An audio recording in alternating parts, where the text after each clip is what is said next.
Welcome everyone to this virtual Ignatian conversation where we're coming together to celebrate the 50th anniversary of Earth Day. It is in many ways hard to imagine that we're at the 50th anniversary of this significant event.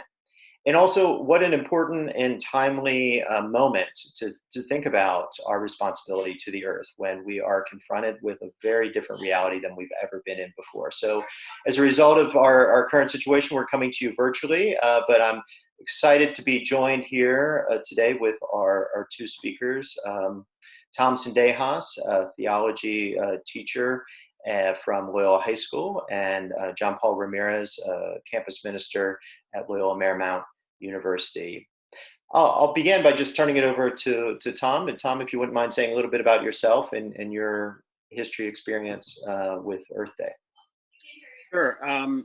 I've taught theology for about 40 years on the high school level. I've taught particularly social justice, at least since the 80s. And we used to say back then that you might even find a Catholic high school that didn't have a strong scripture class, although it's hard to imagine that, but you might not find like a scripture class, but you would find a social justice class back in the 80s when it first became a focus of the church to make sure that Catholic social teaching was being, that our rich tradition was being shared with students. So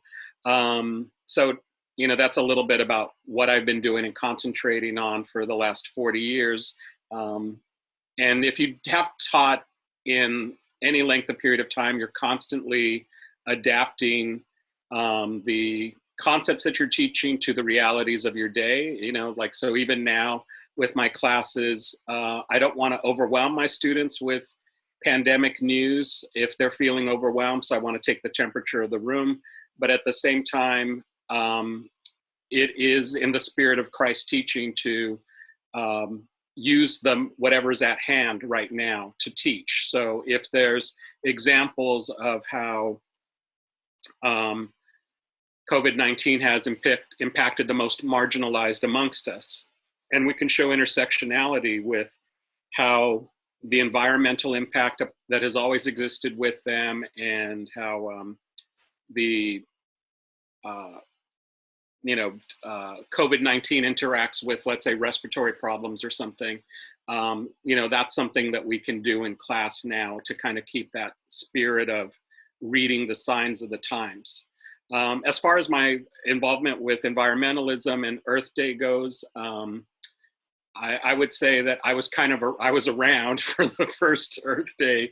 And I would say back then it was something more that you depended on the grooviness of your teacher at the time, the nuns that I had, who were, I think, forward thinking and causing us to think about the Vatican in the spirit of like Vatican II changing what we could talk about in our classrooms and in theology back then. So I happened to have like a teacher like Sister Doris, who was very concerned with the environment and introduced us to Earth Day in our classroom as a way of celebrating. And I think she introduced me to the idea that you should always incorporate fun with it in some way. Otherwise, it becomes a harangue or a chore, perhaps for some people, or something that causes guilt.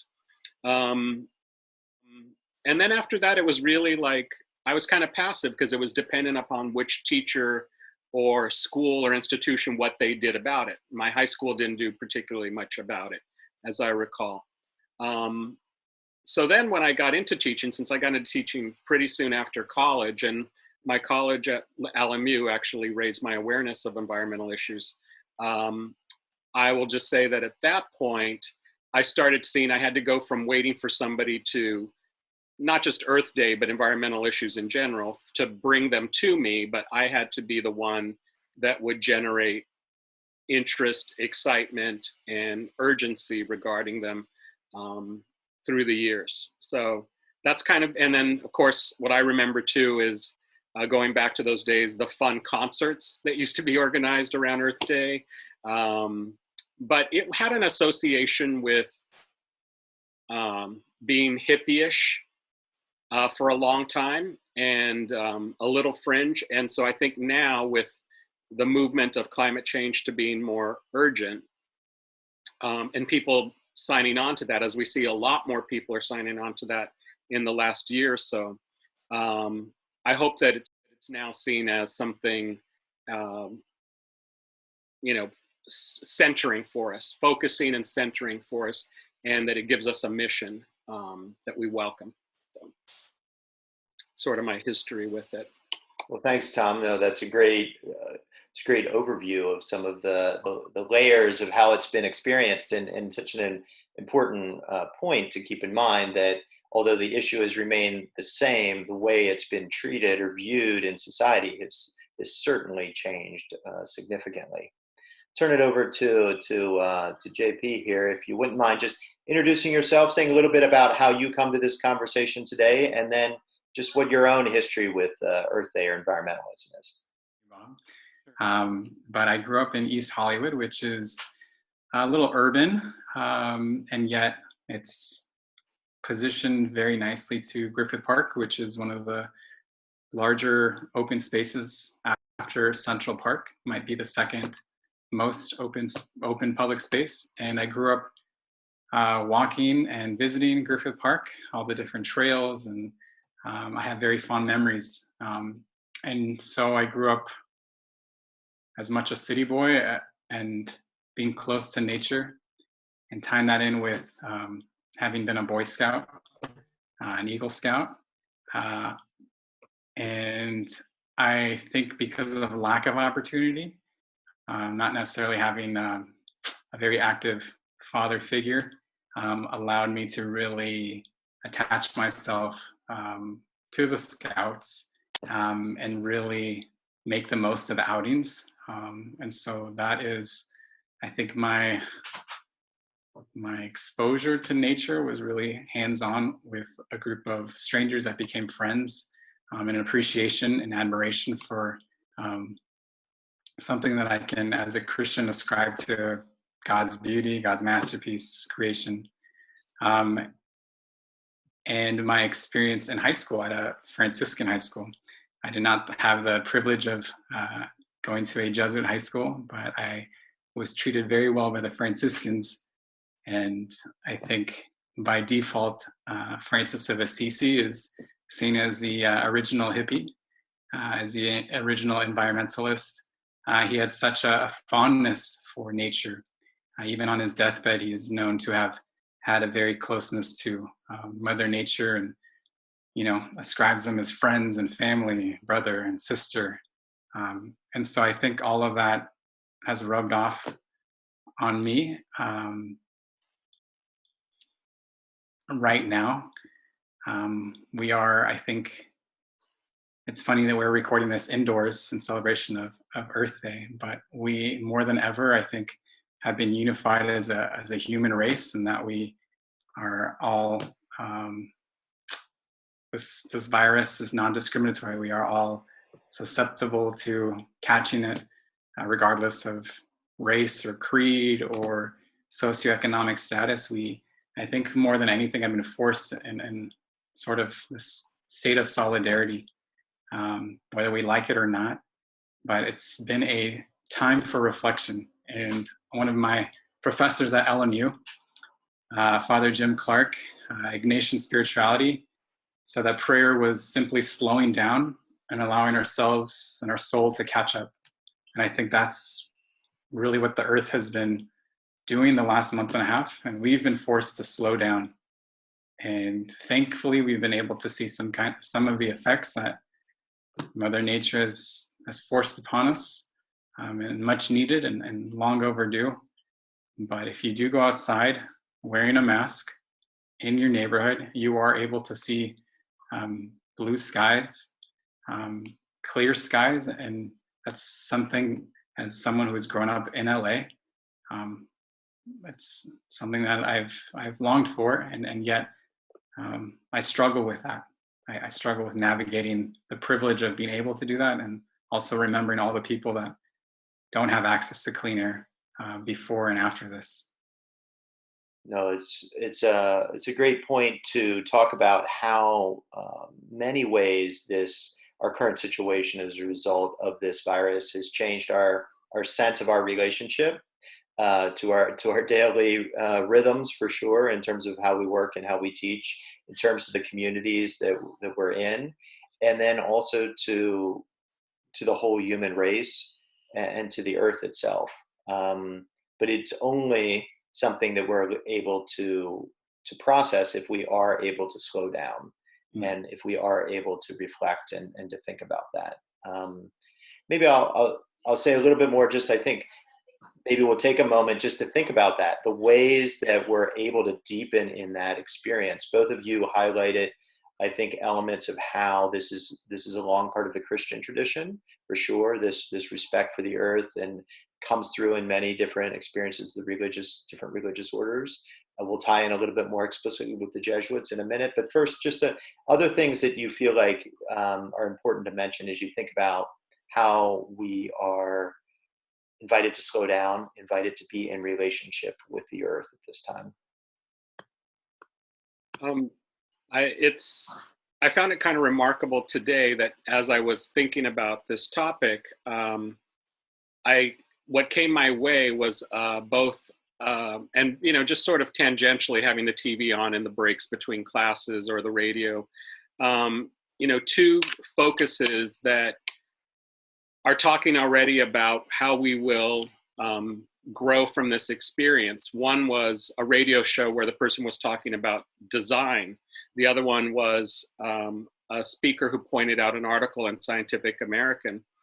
And I went to the article first, and I've been thinking about how this whole event is traumatic, and many of the ways that you hear people describing, and we do need to hear other people describing similar symptoms so that we don't feel so isolated, like it's just, am I crazy for going through that? Or am I, so that probably wasn't the most sensitive way to word that, but, that feeling of panic or isolation that we've had.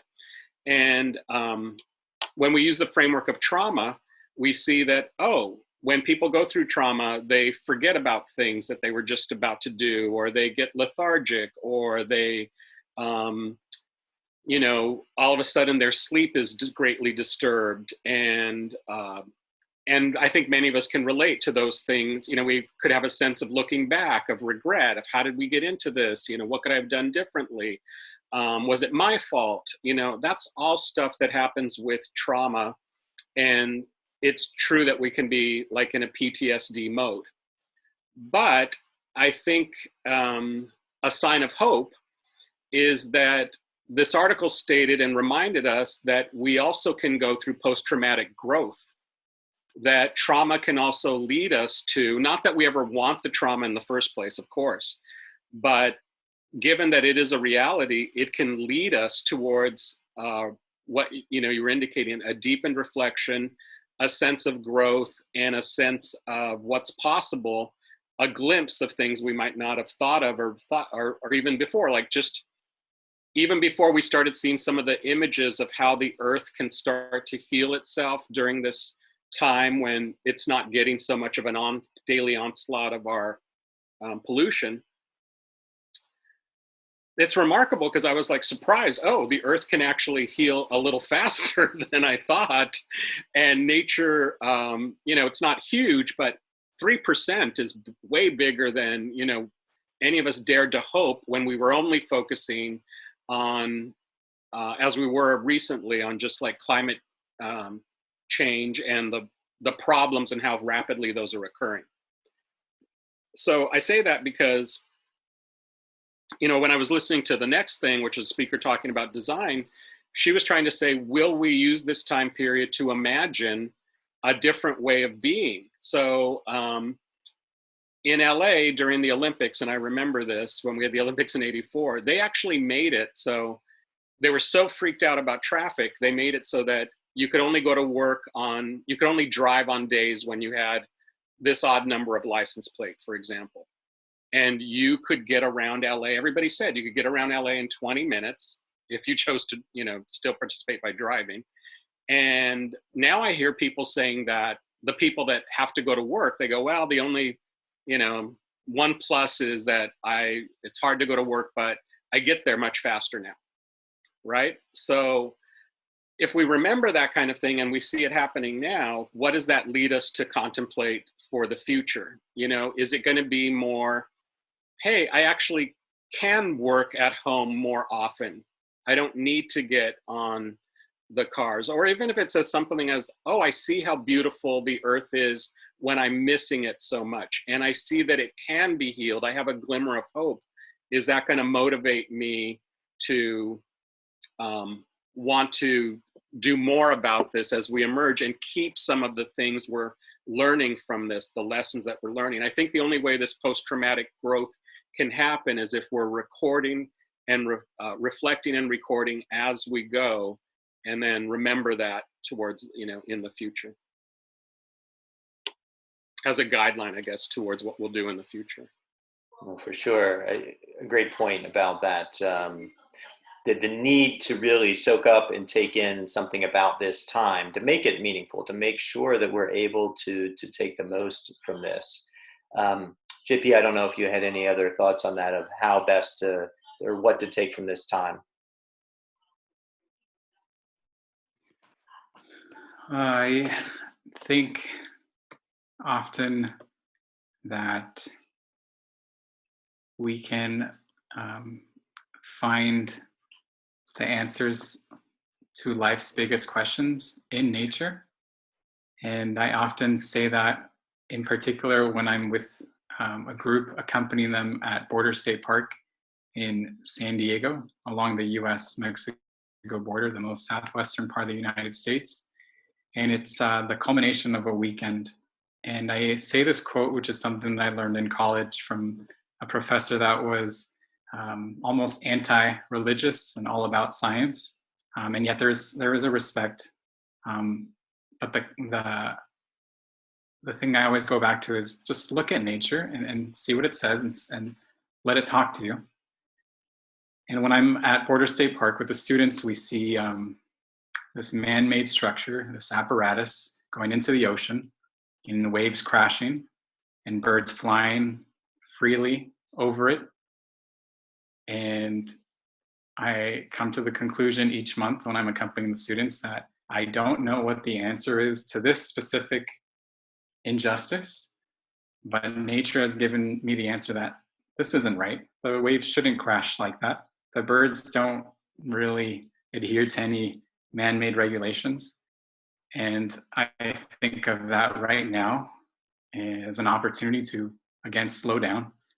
And what has the earth been saying for a long time?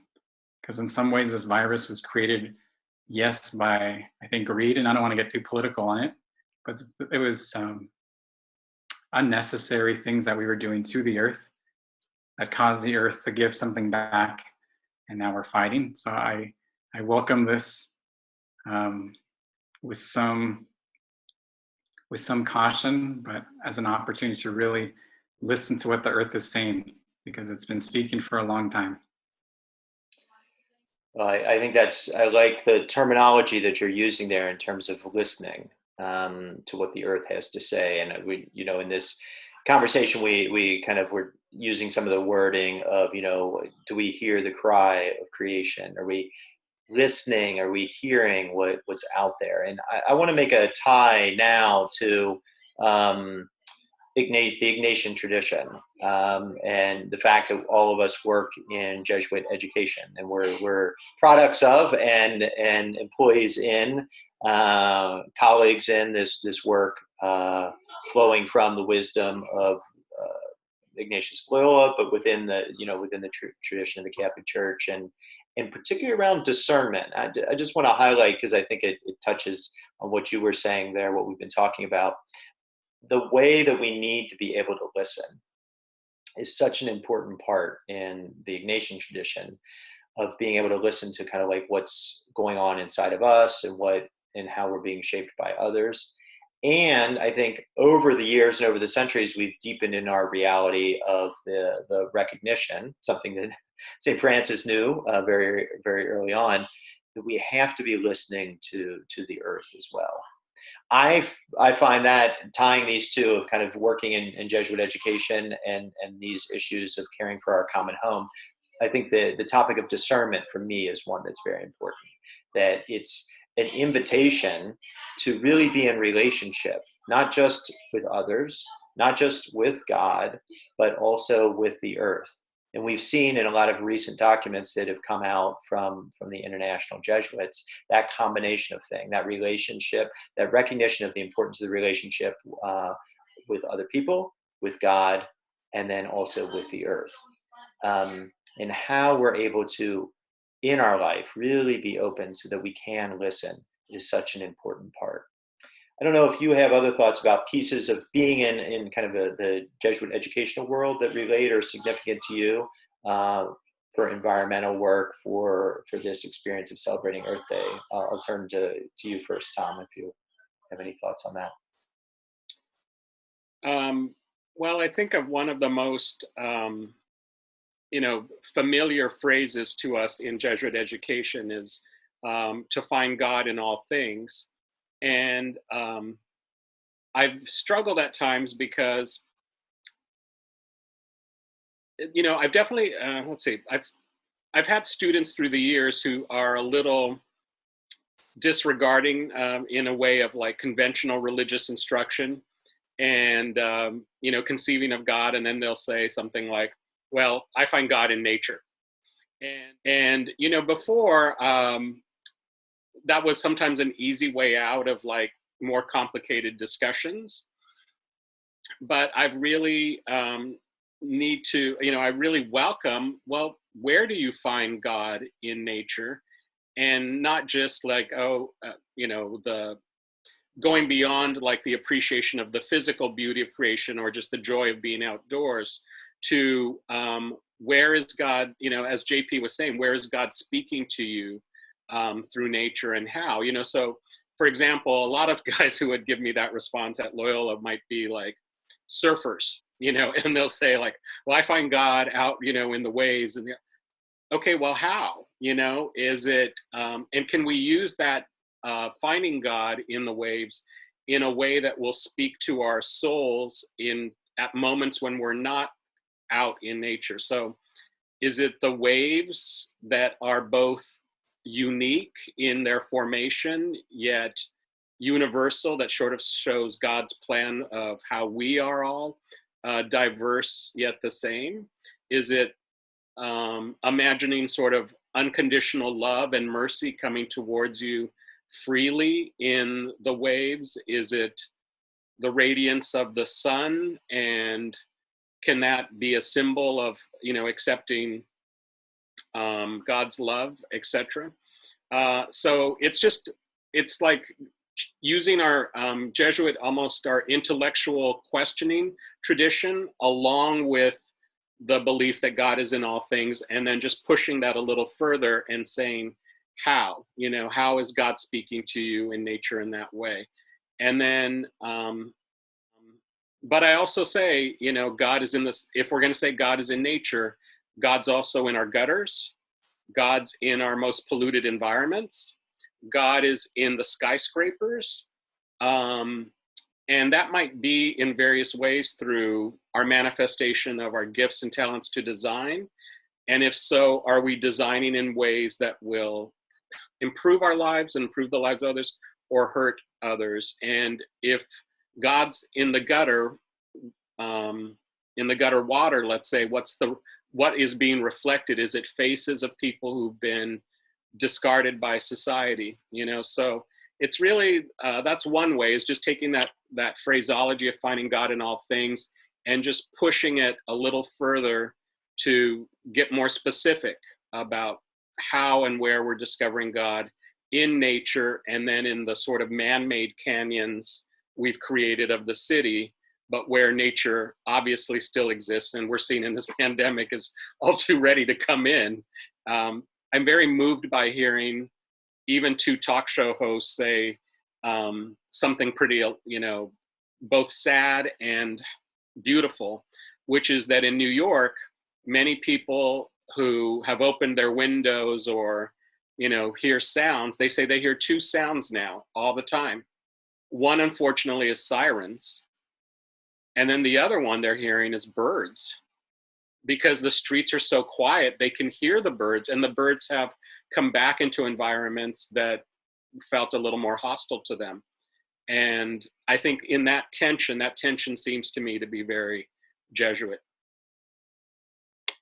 Well, no, I think that's a great point, Tom, about how we're called to really move into the complexity, to push beyond any kind of easy or simple answers or reflections into, I think, part of the thing for Ignatius, diving into the complexities of the world, you can notice the patterns and the trends so that you can discern. But that's only if you really get into it. In each moment, there's a world of opportunity that opens up, but you have to be willing to pay attention to it. And you have to be willing, able to make the kind of distinctions like you're talking about. How do we really, when we talk about finding God in nature, how do we really do that? I love that example. JP, I don't know about for you, any thoughts on kind of these connections?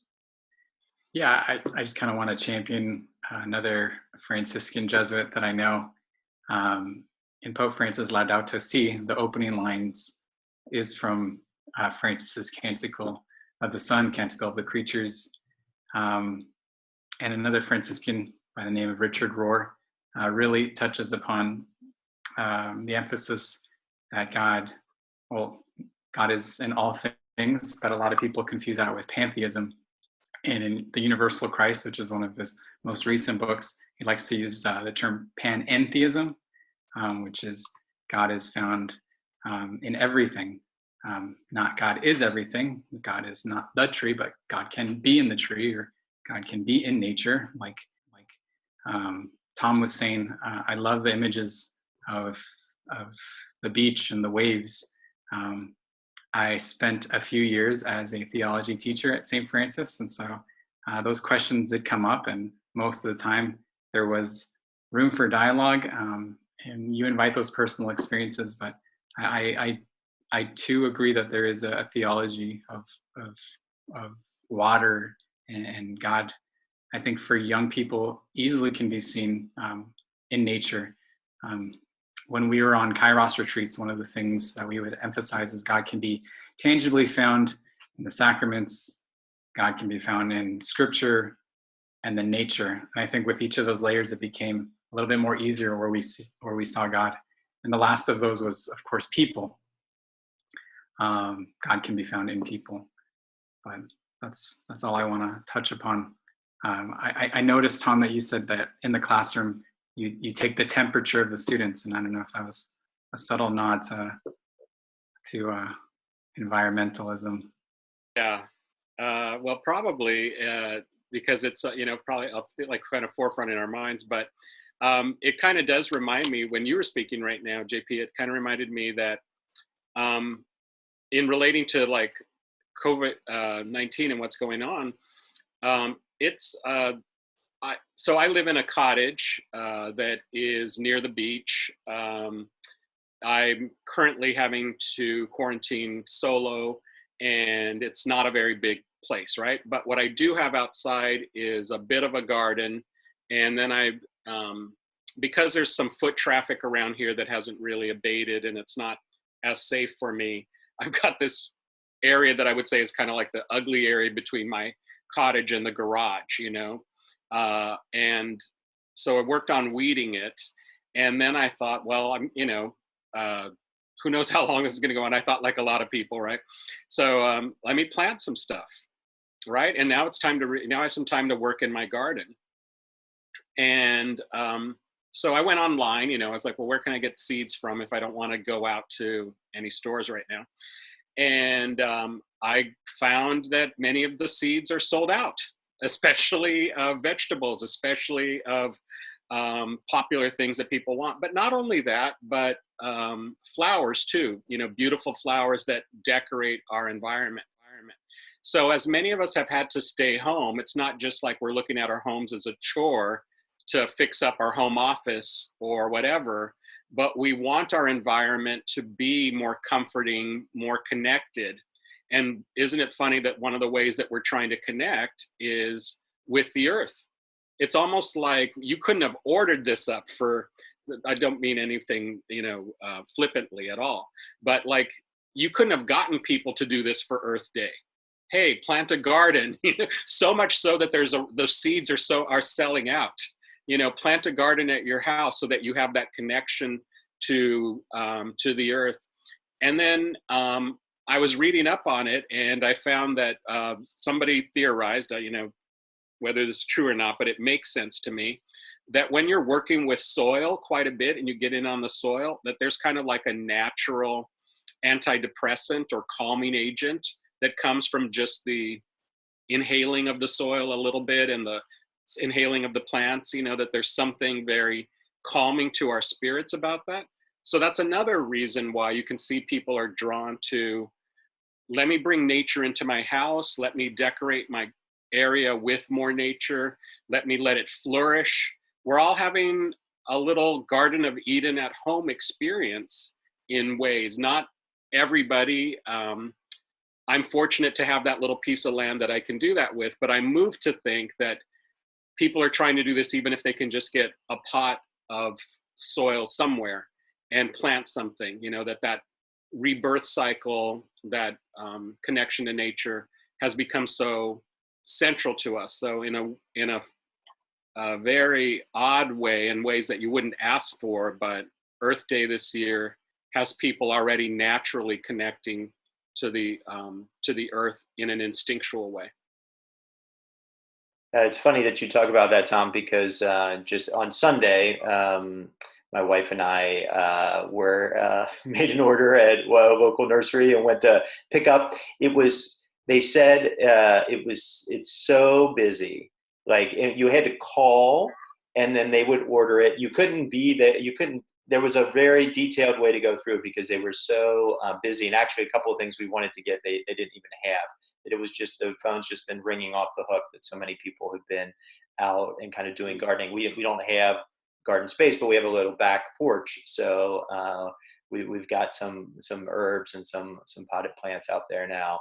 And it's striking. I hadn't heard that about kind of working with the soil itself, but just even for me, a little bit of green in an urban spot, it brings a different sense of life or peace. And I think in this topic, it's kind of a natural to just, as we're already talking about, moving in terms of this is a different kind of Earth Day than we've had before. But what can we do? What can we do right now to celebrate, to engage in this time? I think that example of the garden that you're talking about, Tom. Other ways that we could kind of engage in this time. I think most people have forcefully engaged in water conservation. I think less showers, I think, but all jokes set aside, I make it a habit with my wife and I to be conscious of everything that we purchase and as much as we can to buy fair trade. And, I think before all this, it may have just been kind of a dream to kind of think that you have made a difference, but even now more buying locally and supporting your local stores. We try not to buy clothes as much, and if we do, we'll thrift. And now that's the cool thing to do, is what I'm told by our college age students. But it's done with intention to kind of limit how much production, because I believe in purchasing power, and everything that we do buy, there's power in that. And so if we can be even more conscious moving forward of how we consume, I think it will be a greater benefit than it was before, maybe. I think that just to follow up on that, I think that many of us may have had during this time of quarantine thoughts about rationing, like even when you think you have a little bit of, like, oh, my refrigerator or my pantry is full, or if it's not full, which is unfortunately the experience of many people in our community, the thing that you do have is so precious. Do I want to use 2 eggs to make that? Whereas before I might not have thought about that. And if we can transfer that way of thinking, not in a depriving way, or a way that subtracts from our lives, but as a conscious and mindful thing, that everything I use, everything that I consume, I'm mindful about what if there's not enough of it, and then to recognize that that is the reality, that there isn't enough of it. I think we have to deal with certain tensions that are coming up with this that are unique. So, and they're competing interests. And as in our intellectual tradition, we should never be afraid of acknowledging competing interests. So, yes, I'm, anti-proliferation of plastic, but all of a sudden we're seeing the need for plastic in solution ways for people to feel like their food that's coming into them is safely protected. And what are we going to do about that, going forward, if this is a longer reality? How can we combine those things? I don't have an answer, but I just have like an awareness that is, we can't just be all, oh, I'm against this, without recognizing that it's served to become a solution in some ways that we might not have anticipated, or, certainly we wouldn't hope for. I think in terms of isolation, there's going to be plenty of Earth Day online activities probably tomorrow and this week, everything from online concerts to, Greta's climate strike or the Fire Drill Fridays, and then ways that we do that in our own Ignatian communities and traditions, where people are acting online. And yeah, it doesn't feel as perhaps directly energizing as being out at a rally with your sign, but there is a special charge from holding up your sign online and finding out you're not the only one, and that 50 years of environmental focus, because certainly it's a year-long thing, not just a day, but 50 years of focus and commitment to that is worth celebrating. And with my students, I'm not necessarily going to go into the, well, I will tell them to watch a movie. So I recommend, since a lot of us are home watching stuff anyway, there are things we can watch as good resources that will help us along these lines. I think of the good people over at the Story of Stuff project and the animated videos or films that they do. I will have my students watch a movie called Flow for the Love of Water, because that's, as JP just said, that's something we're very, conscious of these days. And it will bring a greater awareness. Every student says after they've seen that documentary, it raised their awareness in ways that, that were welcome by them. And then for the fun thing, I'm going to say, since you have to be home and your family is probably tired of either ordering in, as good as that may be for local businesses, or they're just burdened, right? They're stressed. Can you design a meal or cook a meal for your family that's going to be as simple in the spirit of St. Francis, in the spirit of Laudato Si, in the spirit of honoring the earth, but tasty and beautiful? Can you learn to cook something like that, and have fun with it? Take pictures of it. And when we come back together at the end of the week, I want to see what you guys have come up with. And that introduces some fun element into it that's also purposeful for this kind of unique Earth Day.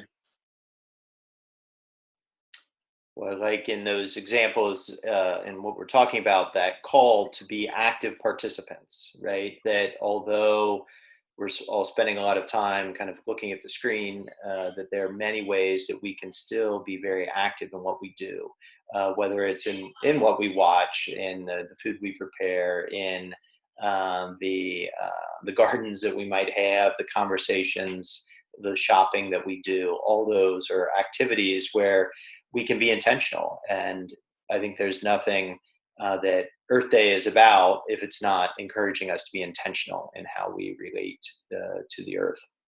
We're moving towards the end of our time together for this conversation. I just want to open it up, though, to see if there's other things you wanted to bring up as we move towards the end of our time. This isn't directly, this is more anecdotal, but it sort of speaks to something. It's just a memory that at Loyola, we used to have on Earth Day, the science department, I think Mr. Gore in particular, but it was probably a lot of people organizing that, Mr. Picard, a bunch of people. They would have this huge globe, inflatable globe, really, really big, like,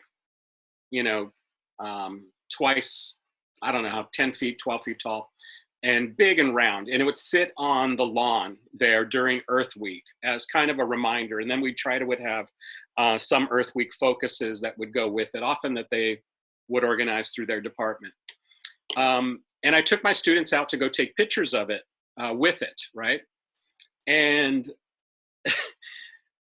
it was always, we had to be careful, because one time one of the science members was coming through and they're like, don't touch it, because it was so expensive and it was on rent, and whatever you do, don't touch it. But I was struck by how many of the kids wanted to touch it. And specifically, how many wanted to hug it. And so I said, okay, I'll take pictures of you guys. You can't actually touch it, but I'll take pictures of you looking as though you're hugging the globe.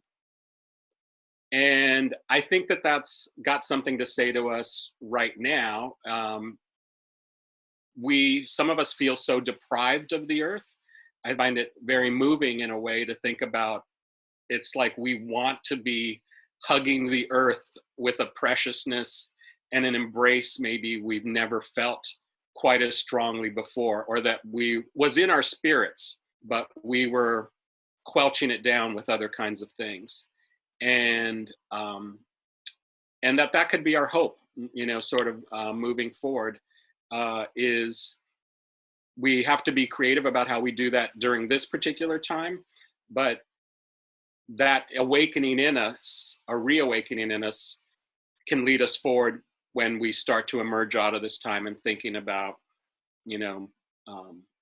our love for the earth is sort of more tangible and manifest probably when we felt ourselves without it.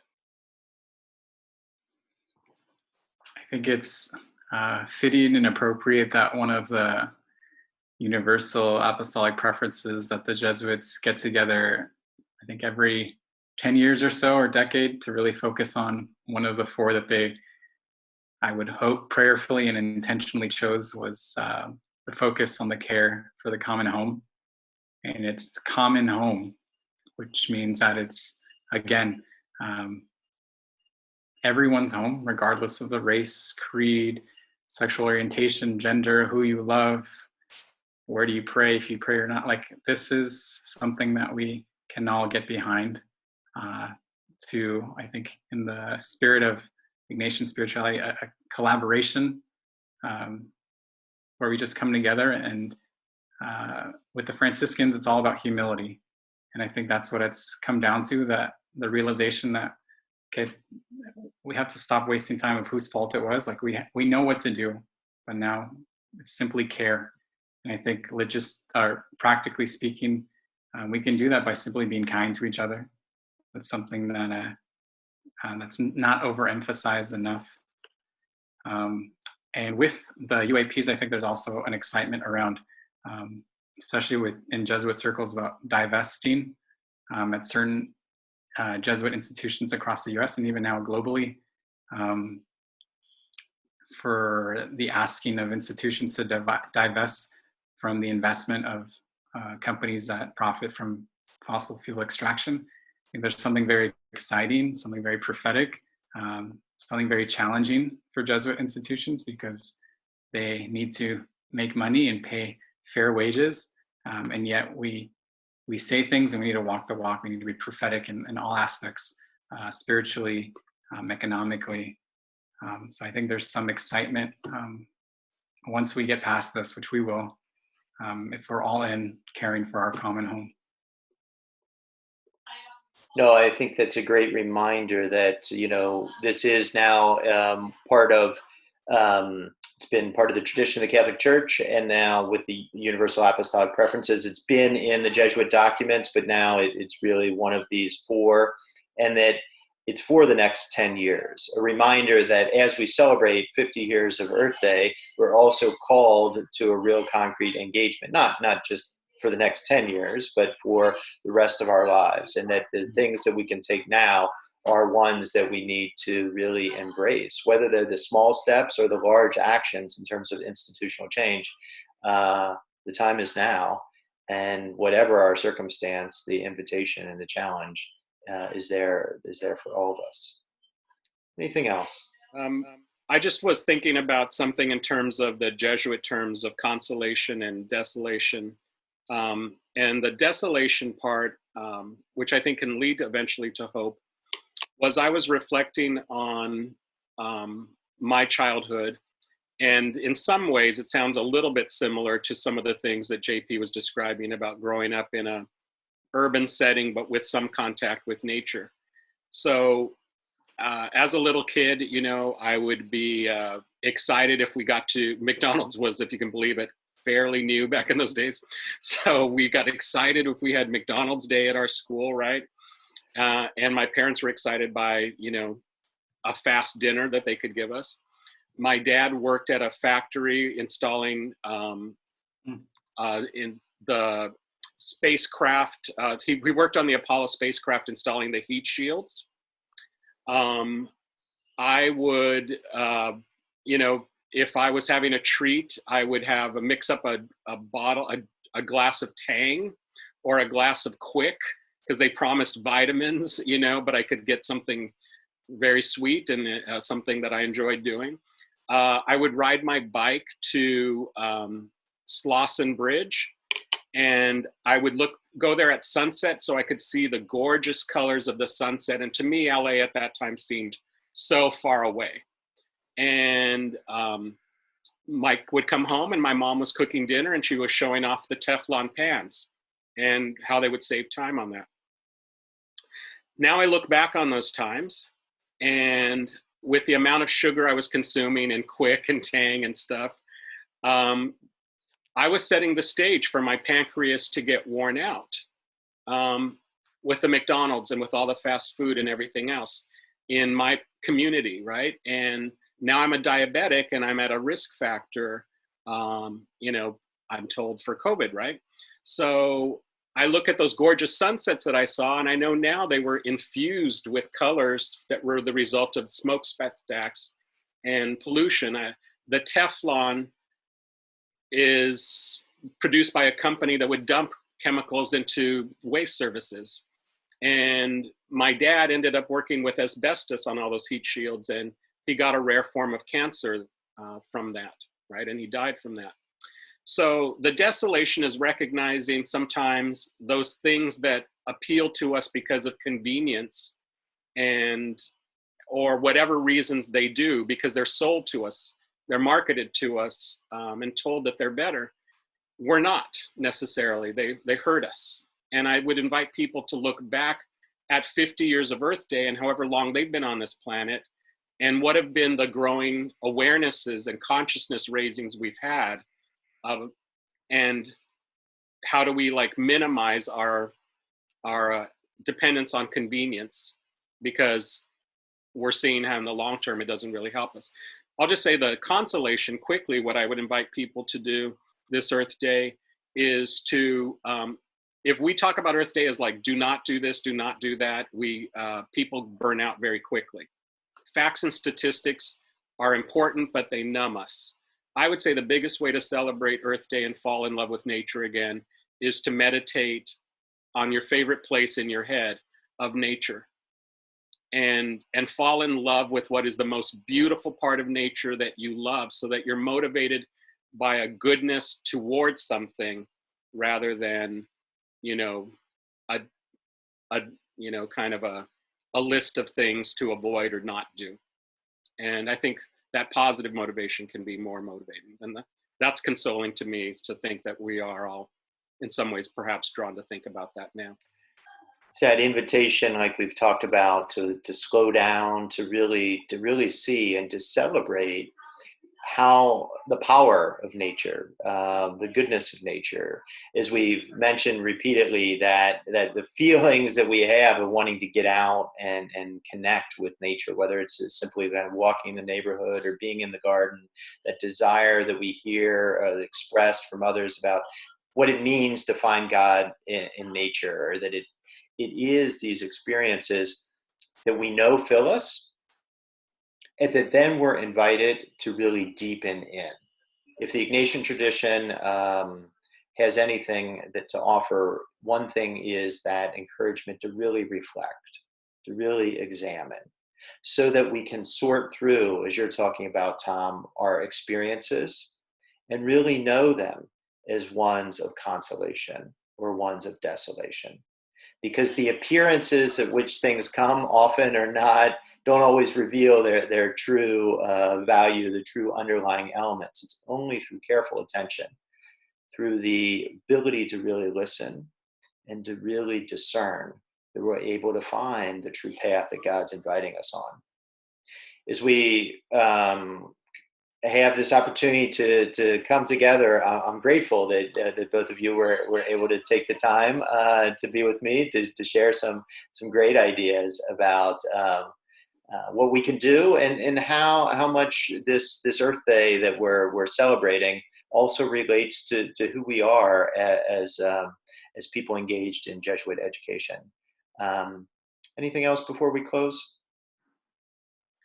I think I really heard, and what Tom was saying, the do not and do, sort of how we think of the commandments and the Beatitudes in both our invitations, and it's how you hear it. It's how you present it to students if you're a teacher.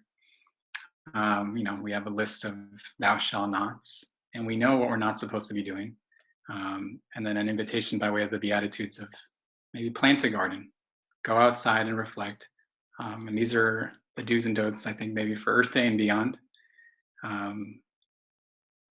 Part of my work in campus ministry, I think, is bringing students to these encounters, and am learning of ways to adapt, and that's really what we're doing right now in this time, is learning how to adapt. So I'm thankful for this opportunity to share and to listen.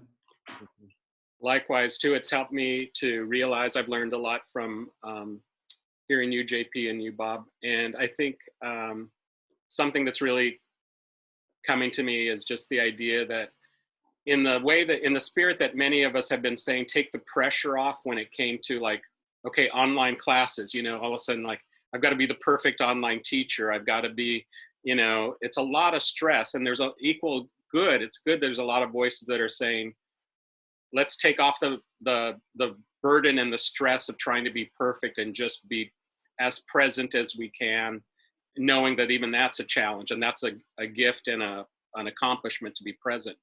So with this Earth Day, I wonder if it's okay to, since we can't be out on the streets doing big rallies and we can't be doing the gigantic actions, maybe this is one where we can take the stress off of ourselves, and that call to reflection, to go inside, and to find that, the garden, the little flowers of St. Teresa, the garden inside, is enough. That might be just enough for this Earth Day. It's a great point. I think to bring us to a close here, just to encourage all of us to listen to our Earth Day Beatitudes, the little steps, the little flowers that we can plant, that we can see, that we can celebrate, so that together we can all continue on this path of really caring for our common home. Thank you both for joining me today. I really appreciate it.